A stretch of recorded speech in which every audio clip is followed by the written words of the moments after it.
इस अध्याय 6 इसको ध्यान योग, इसके साथ इस अध्याय को खत्म होने के बाद में हमारा जो पहला 1/3 भगवत गीता है वो भी हम खत्म कर देंगे। ये श्री श्री राधा गोविंद को नमस्कार करते हैं। ये ट्रांसलेटर्स ने लगाई है फोटो, मीना गुप्ता माता जी, सपना माता जी और रीना गुप्ता माता जी। आप इतने सुंदर क्यों लग रहे हो रीना गुप्ता माता जी? कोई कोई आप म्यूटेड हो, आई कांट हियर यू। हरे कृष्णा माता जी, दंडवत प्रणाम। माता जी अभी हम आपकी क्लास अटेंड करते करते बस बीच में निकल रहे हैं। आज हम शरद पूर्णिमा उत्सव पे जा रहे हैं माता जी। कहाँ हो आप? माता जी हम लोग गुड़गांव रहते हैं, दिल्ली में प्रोग्राम होना है काफी बड़ा ना, शरद पूर्णिमा का। लाइक मंदिर में? जी माता जी, हमारा एक है ना बहुत बड़ी ऑर्गेनाइजेशन है, रामकृष्ण सेवा संस्थान के नाम से। It's like 35 years old organisation. तो हम लोग ये 4 फंक्शन करते हैं उसमें ना, जन्माष्टमी का, और ये वाला हमारा शरद पूर्णिमा का, फिर होली का, और झूलन जो होती है उनका। तो ये हमारा सारा कृष्ण भगवान के सो ऊपर है। Nice, thank you. ओके, अध्याय 5 में हमने फटाफट से देख लेते हैं कि हम अध्याय 5 का नाम था कि कर्म योग, एक्शन इन कृष्ण कॉन्शियसनेस। उसमें हमने निष्काम कर्मयोग के बारे में बहुत चर्चा की थी। कृष्ण ने हमें समझाया था कि निष्काम कर्मयोग की परिभाषा क्या होती है, उसको करना कैसे होता है और उसको करके क्या चीज, क्या भगवान की प्राप्ति कैसे होती है। अंत में आते आते 27वें श्लोक से कृष्ण ने अष्टांग योग के बारे में चर्चा करनी शुरू की थी, 27वें और 28वें। और 29वें श्लोक में वो जो भोक्ता है वो कौन है सारे योग का, उसके बारे में उन्होंने बताया था। छठे अध्याय में को भी 6 वर्गों में विभाजित किया गया है समझने के लिए। ऐसा नहीं कि कृष्ण ने 6 वर्गों में बोला है, पर विभाजित किया है 6 वर्गों में, ताकि हम वर्ग वर्ग से एक एक पार्ट बाय पार्ट समझ सके। आज मैं कोशिश करूंगी कि 2 वर्ग पूरी हो जाए, बट नहीं होगा तो हम सिर्फ एक ही वर्ग करके कंक्लूड कर देंगे। ओके, पहले वर्ग में 4 श्लोक आते हैं। कर्म फल से अनासक्त होकर योग के द्वारा उन्नति करना। कर्म फल से अनासक्त होकर योग के द्वारा उन्नति करना। अष्टांग योगी निष्काम कर्म योगी की भांति कर्म फल से विरक्त होकर कृष्ण भक्ति में उन्नति करते हैं। ओके, ये बात ये तो सेल्फ एक्सप्लेनेटरी है, इसमें तो कुछ मुश्किल लग नहीं रहा कि निष्काम कर्म योगी भी जो है वो भक्ति योग की तरफ उन्नति करते हैं, और उसी प्रकार अष्टांग योगी भी ऐसा ही करते हैं। अनासक्ति उन्हीं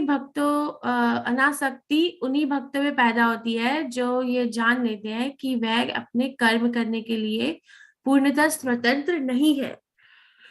वह समझ चुके हैं कि कृष्ण की अनुमति के बिना वह कुछ नहीं कर सकते। ठीक है, अनासक्ति का अर्थ क्या होता है कि कर्म करके कर्म के फल की इच्छा ना रखना। ये जो स्टेज है कर्म के फल की इच्छा ना रखना, ये सिर्फ कहने की बात नहीं होती। ये निष्काम कर्मी योग या भक्ति योग में या फिर ध्यान योगियों में ये रियलाइज नॉलेज होती है, जो हम आगे जाकर पढ़ेंगे। आई थिंक 7वें श्लोक में कृष्ण रियलाइज नॉलेज, विज्ञान के बारे में चर्चा करते हैं, क्योंकि वो ये बात बिल्कुल समझ चुके होते हैं कि कृष्ण के बिना कुछ नहीं हो सकता। अगर आपको याद हो कि हमने 5वें अध्याय में 3 कर्ताओं के बारे में चर्चा की थी। किसी किसी को याद है? कोई हाथ खड़ा करके बता सकता है फटाफट 3 कर्ता कौन कौन से थे 5वें अध्याय में? 3 कर्ता के बारे में चर्चा हुई है। यस माता जी, मीना गौतम माता जी। हरे कृष्णा माता जी, एक तो परमात्मा है, एक जीवात्मा और एक प्रकृति, 3 करता है। क्या क्या रोल होता है हर एक का? जीवात्मा का क्या रोल है? जीवात्मा जो कर्म करता है वो प्रकृति से प्रभावित होकर करता है, लेकिन वो पूर्ण स्वतंत्र नहीं है। भगवान की अनुमति से ही वो कुछ कार्य कर सकता है। धन्यवाद माता जी। हरे कृष्णा। निर्मला भारती माता जी, आप बताओ कि किसका क्या कार्य, किसका क्या वो रोल होता है? माता जी जीवात्मा माता जी जो जीव है वो इच्छा करता है और प्रकृति मतलब वो साधन प्रोवाइड करती है, और भगवान जो है, परमेश्वर जो है, वो अनुमति देते हैं जीव को भौतिक प्रकृति के भोग विलास के, मतलब जो भी वो भोगना चाहता है उसके। थैंक यू वेरी मच आप दोनों को। ओके, सो इस प्रकार से हमने ये 3 कर्ताओं के बारे में चर्चा की थी कि जो जीव है वो इच्छा करते हैं और भगवान उनको अनुमति और सहमति देते हैं और उसके इच्छा की पूर्ति हो गई या नहीं। और परमात्मा के आदेश अनुसार भौतिक प्रकृति के 3 गुण सत्य, रज और तम जीव की इच्छा पूर्ति में सहायता करते हैं। ठीक है, तो ये जो है, ये अगर कोई जीवात्मा को समझ में आता है नहीं आता है, फिर भी ये साइकिल चलती रहती है। कई लोगों को समझ में आ जाता है, कई लोगों को समझ में नहीं आता है। जिसको समझ में आ जाता है फिर वो अपनी इच्छाओं को बदल सकता है। जिसको समझ में नहीं आता है वो एक कर्मकांड या विचार का जीवन व्यतीत करता है, उसका जीवन फिर व्यर्थ हो जाता है। बात इतनी सी ही होती है। ये बात प्रभुपाद भी बार बार कहते हैं कि जो कृष्ण भावनामृत है वो बहुत आसान है, उसमें कुछ मुश्किल नहीं होना चाहिए। ये बात समझ में आ गई तो हम अपनी इच्छा को बदल सकते हैं, ये हम कृष्ण के पास जाने की कैसे इच्छा करें। ठीक है, सो जो अपने दृष्टिकोण को का निष्काम कर्म के द्वारा शुद्धिकरण कर लेता है वह परम परमात्मा का ध्यान तथा अष्टांग योग के माध्यम से कृष्ण भक्ति में उन्नति कर लेता है। ठीक है, यही बात मैंने समझाई कि अपने दृष्टिकोण से अपनी इच्छाओं को बदल सकता है और निष्काम कर्मियों के द्वारा शुद्धिकरण प्राप्त कर लेता है। और वो करने के बाद में, शुद्धिकरण प्राप्त करने के बाद में वो कृष्ण पर ध्यान लगा सकता है। देखो, जब तक हम अपने ग्रॉस सेंसेस, जो हमारे जो 5 कर्म इंद्रिया और 5 ज्ञान इंद्रियां हैं, अगर उनको हम कृष्ण की सेवा में इस्तेमाल में नहीं लाएंगे तो हम बैठकर योग नहीं कर सकते, ध्यान नहीं कर सकते। ये समझाने की बात हो रही है, क्योंकि हमारा जो मन है वो बहुत ऑलरेडी बहुत अट्रैक्टेड है बाहर इच्छा, वो सेंस ग्रेटिफिकेशन की हिंदी क्या होगी, सेंस ग्रेटिफिकेशन से, इंद्रियों के भोग की चीजों से ऑलरेडी बहुत उसको आकर्षण है। एकदम से उसको आत्मतुष्टि, हाँ, इंद्रिय तृप्ति, इंद्रिय तुष्टि, इंद्रिय तृप्ति, आत्मतुष्टि। Okay, thank you. से प्रभावित होता है।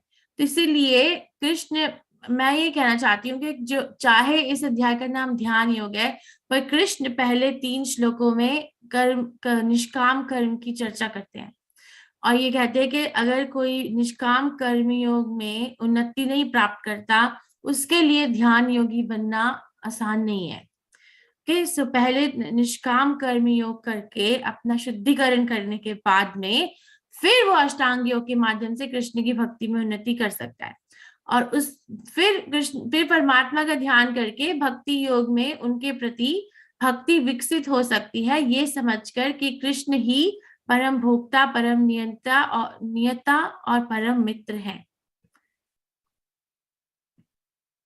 सो पहला श्लोक, चलो 4 श्लोक भी करें तो भी जिसको पढ़ना है आप हाथ खड़ा कर लो, पहला, दूसरा, तीसरा, चौथा। अष्टांग योग के उच्चतर स्तर तक जाने के लिए पहले मनुष्य को निष्काम कर्म अभ्यास द्वारा शुद्ध होना होगा।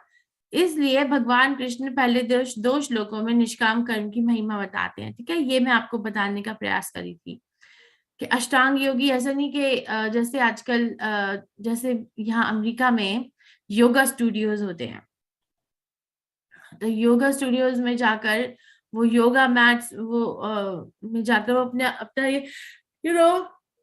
एक्सरसाइज बता देते हैं और सब समझते हैं कि अच्छा हम योगा की क्लास में जा रहे हैं, पर ये अपने आप को धोखा देने वाली बात है।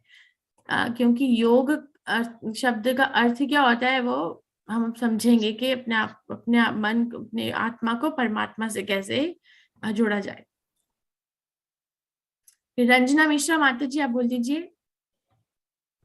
हरे कृष्ण माता जी। हरे कृष्ण।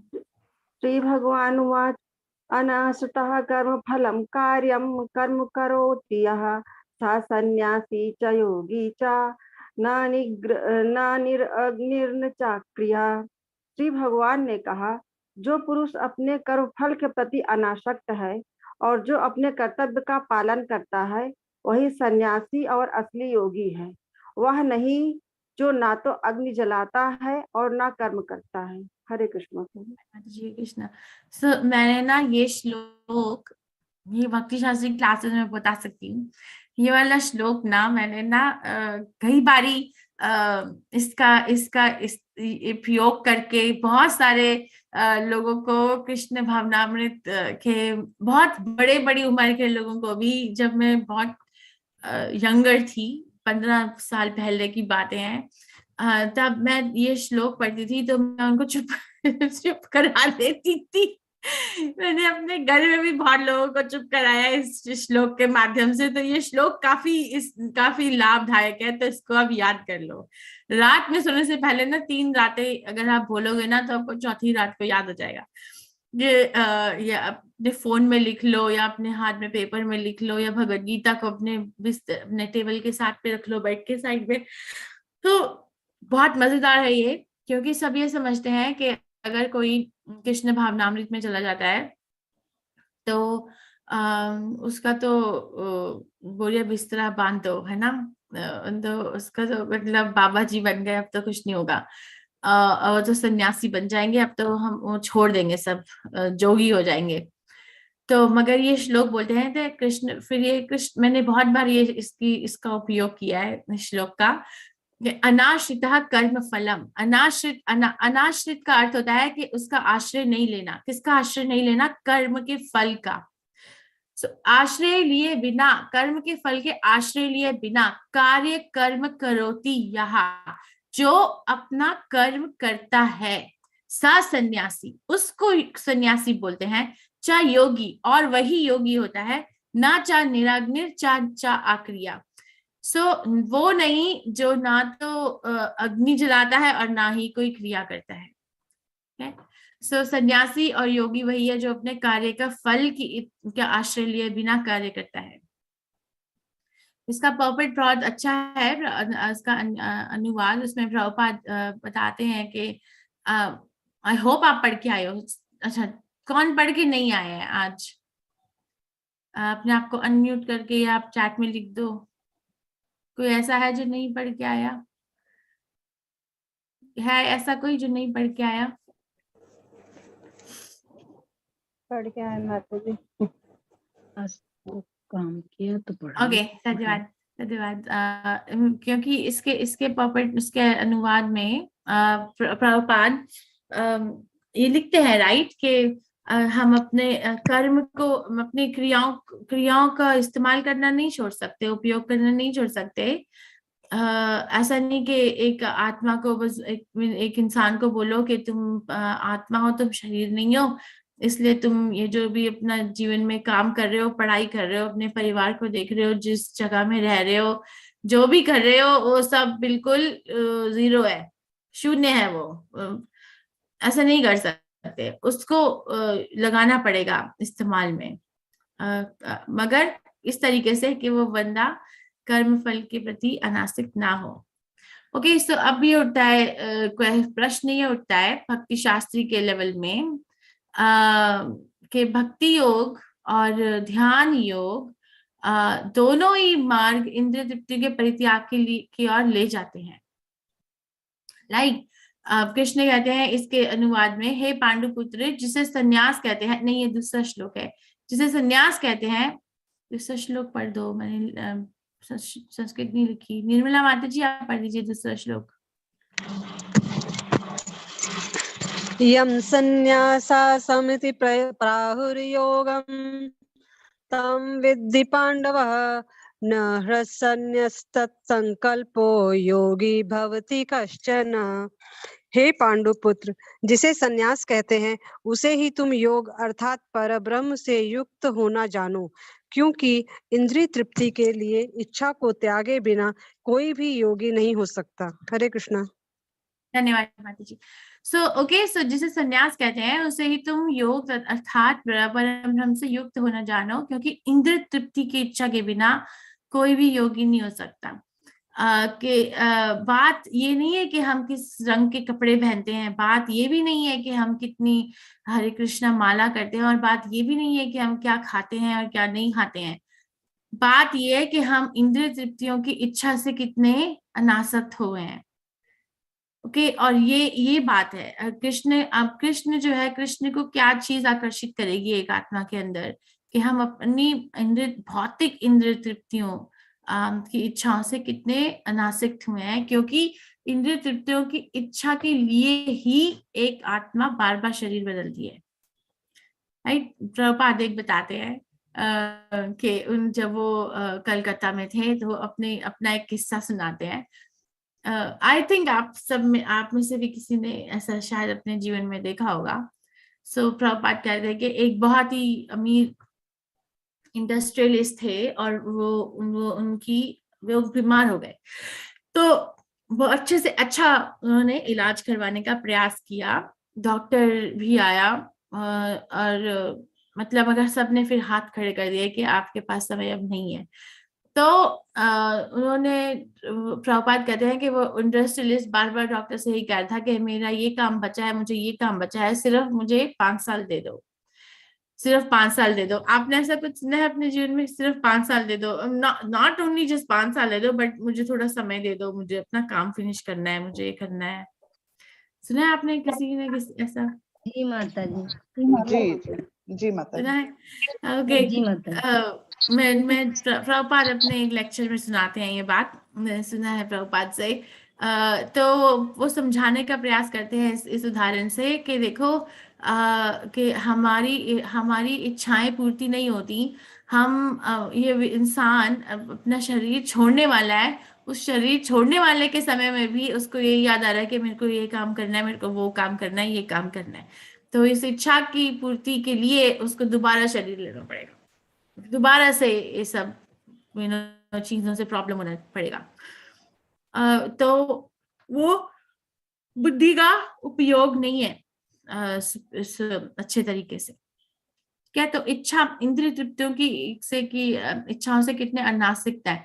क्या हम सीक्रेटली अभी भी इच्छा करते हैं कि अच्छा मुझे ये मिल जाए, अच्छा मुझे यहाँ खाना है, अच्छा मुझे ये करना है। तो अगर कृष्ण, देखो, कृष्ण प्रसाद खाने के लिए या कृष्ण के लिए अच्छा भोग बनाने के लिए वो भौतिक इच्छा नहीं होती है, मगर अपनी इच्छा पूर्ति करने के लिए अगर हम ऐसा करते हैं तो फिर वो अभी भी भौतिक इच्छाओं से हमारी मन की शुद्धि नहीं हुई है। इसमें किसी का वो नहीं, फॉल्ट ढूंढने की इंटेंशन नहीं है, यानी कि किसी को हम अपने आप को वो बोले कि मैं तो बहुत गिरी हूँ, ये हूँ, वो हूँ, ऐसा नहीं है।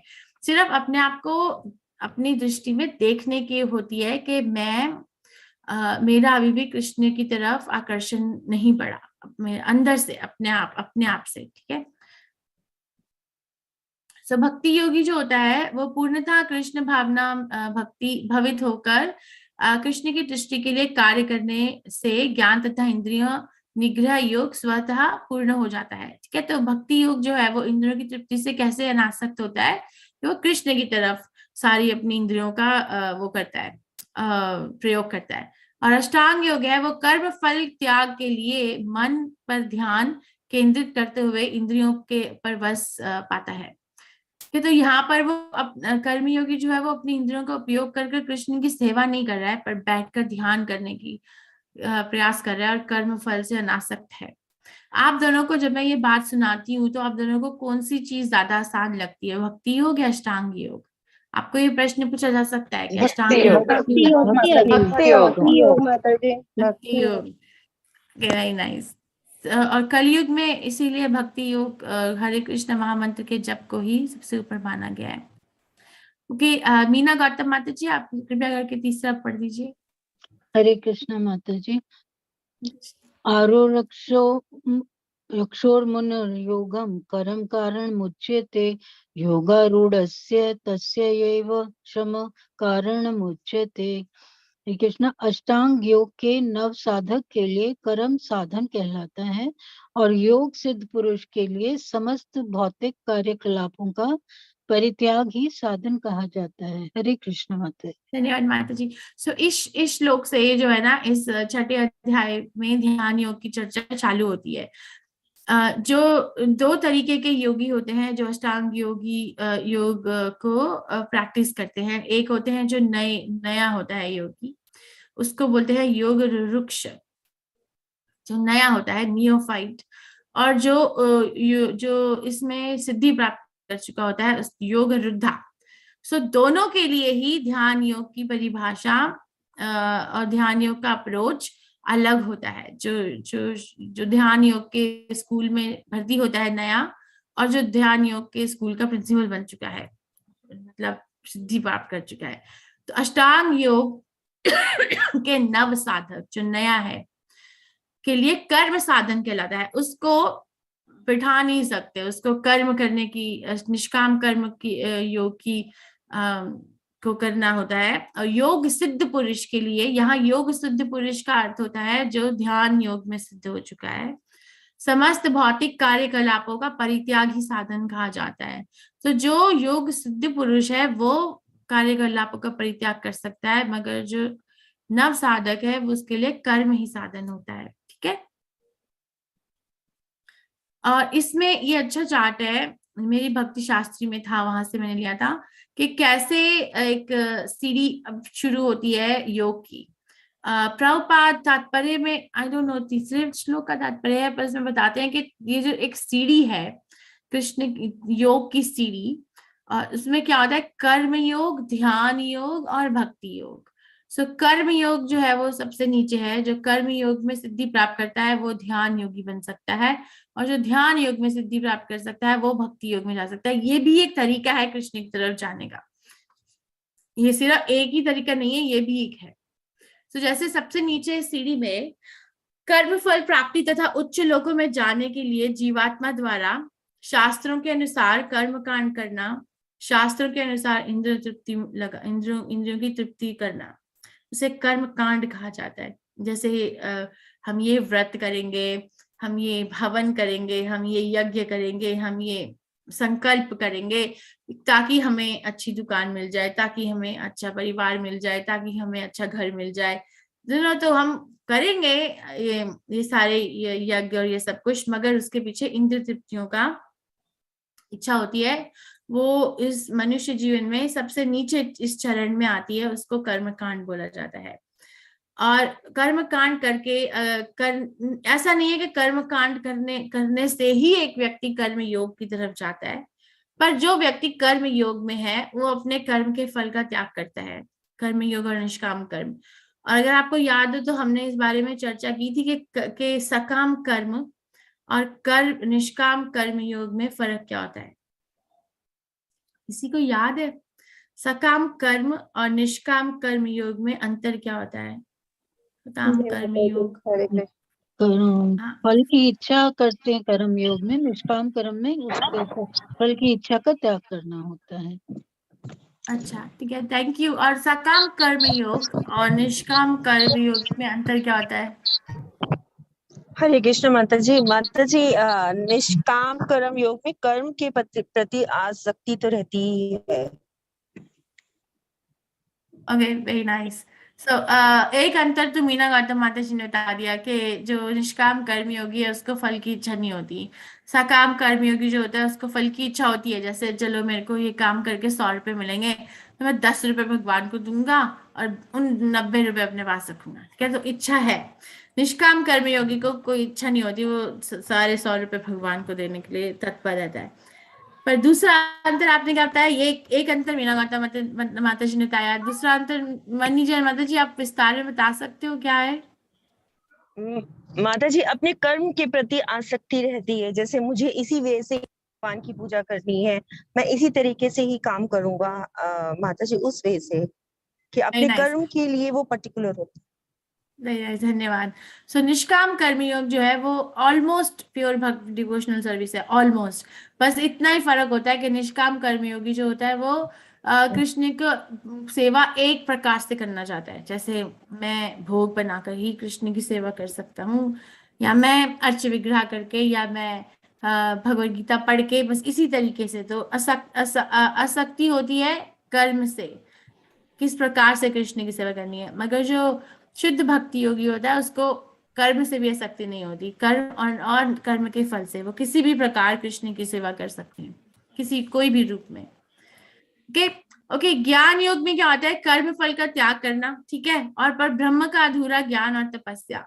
ब्रह्म का अधूरा ज्ञान क्यों? क्योंकि अगर ब्रह्म का पूरा ध्यान हो तो फिर उसमें वो व्यक्ति अपने इंद्रियों को कृष्ण की कार्य में इस्तेमाल भी करेगा, उपयोग भी करेगा, पर वो उपयोग नहीं करता, इसलिए अधूरा ज्ञान कहते हैं। सॉरी। और फिर ज्ञान योग करके अष्टांग योग में भी अकर्म फल का त्याग, फिर ज्ञान और अष्टांग योग द्वारा मन तथा इंद्रियों पर नियंत्रण और परमात्मा का ध्यान या परमात्मा का हृदय में वास। ज्ञान योगी ब्रह्म तक चला जाता है और अष्टांग योगी परमात्मा के रियलाइजेशन तक चला जाता है। मगर भक्ति योगी सिर्फ भगवान, ब्रह्म परमात्मा भगवान, तो भगवान श्री कृष्ण की श्रद्धा भाव से अनन्य भक्ति व सेवा करना, ठीक है। सो ज्ञान योगी ब्रह्म ज्ञान तक जाता है, अष्टांग योगी परमात्मा के ज्ञान तक जाता है, भक्ति योगी कृष्ण के ज्ञान तक चला जाता है। कोई प्रश्न है किसी को? चौथा अगर चौथा श्लोक कोई पढ़ दे, किसका नंबर है नेक्स्ट? राखी माता जी, आप चौथा श्लोक पढ़ लीजिए। जी माता जी, हरे कृष्णा। कृष्ण यदा हिनेन्द्रियार्थेषु न कर्मस्वनुसज्जते सर्वसंकल्प सन्यासी योगारूढ़स्तदोच्यते। भावार्थ, जब कोई पुरुष समस्त भौतिक इच्छाओं का त्याग करके ना तो इंद्रिय तृप्ति के लिए कार्य करता है और ना सकाम कर्मों में प्रवृत्त होता है तो वह योगारूढ़ कहलाता है। हरे कृष्ण माता जी। धन्यवाद माता जी। सो योगारूढ़ यदा हिनान्द्रियेषु न कर्मस्व अनुसज्जते सर्वसंकल्प सन्यासी योगारूढ़स्तदोच्यते। योगारूढ़ is elevated in yoga. So योगारूढ़ और योगारूढ़ा। So योगारूढ़ जो है वो नया जो भक्त होता है अष्टांग योग में, और योगारूढ़ जो होता है वो जो ऑलरेडी एलिवेटेड हो, सिद्धि प्राप्त कर ली हो जिसने अष्टांग योग में।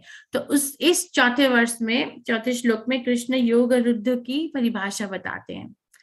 क्या? तो चौथा श्लोक योगारूढ़ की परिभाषा है कि जब वो, हम कैसे बता सकते हैं कि इसने अष्टांग योग में सिद्धि प्राप्त कर ली है? जब वो अपने भौतिक इच्छाओं का से अनासक्त होकर ना तो ऐसा कोई कार्य करता है जिससे उसकी इच्छा की पूर्ति होगी, भौतिक इच्छा की, और ना ही ऐसे कार्य, ऐसे कोई। माता जी लास्ट लाइन पढ़ना, 1 मिनट, मुझे इसकी हिंदी नहीं आ रही, मैं बस इंग्लिश वाली पढ़ी है। Neither act for gratification. माता जी भावार्थ फिर से पढ़ देती हूँ माता जी।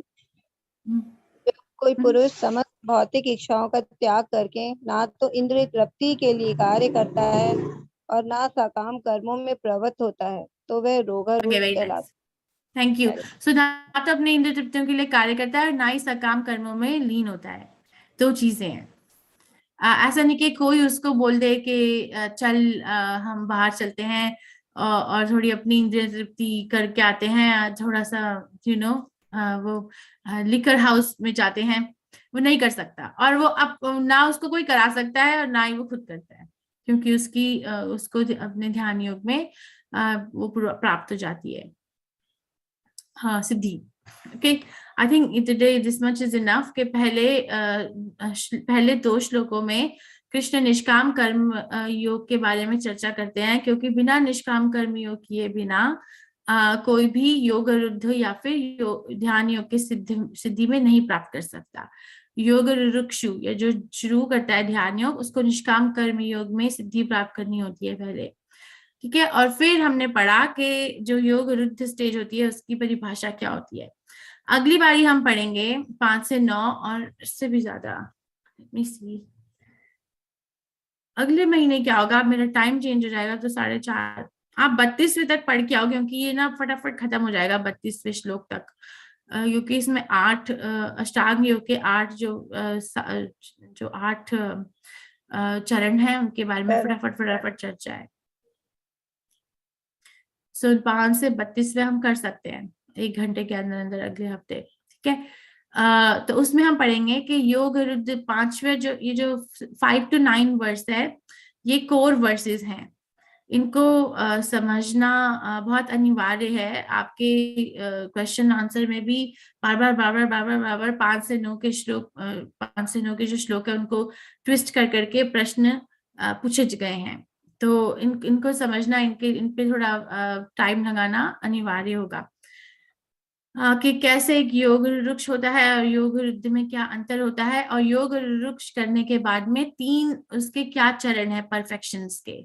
हम कैसे कह सकते हैं कि किसी ने परफेक्शन पा ली योग वृक्ष में, तो 7वें 8वें और 9वें श्लोक में कृष्ण एक हायरार्की बताते हैं कि जो जिसने अपने मन का नियंत्रण कर लिया उसको क्या लगता है, और उसके बाद में जिसने अपने मन का नियंत्रण और कर लिया उसको क्या होता है, और जिसने परफेक्शन पा ली उसको क्या होता है। तो 7, 8 और 9 verse. Okay, so I want to spend time on that. So हम यहाँ पर आज खत्म कर सकते हैं। किसी को कोई प्रश्न है, कोई चर्चा का टॉपिक है? मैंने इसमें वर्कशॉप नहीं बनाई क्योंकि मैंने सोचा 9 श्लोक खत्म होने के बाद दूंगी। और दामोदर मन शुरू हो गया आज, तो कृपया करके सभी दामोदर अष्टकम अभी कर सकती हूँ। अभी माता जी, अभी तो आई थिंक उन्होंने करा है, अभी रीना गुप्ता माता जी ने। आप थे नहीं? मैं नहीं थी, मैं भूल गई थी एक्चुअल में, टू बी वेरी फ्रैंकली। मुझे काम में मैं इतनी बिजी हो गई थी कि याद के बाहर चला गया। Okay, may be next time आप बोल सकते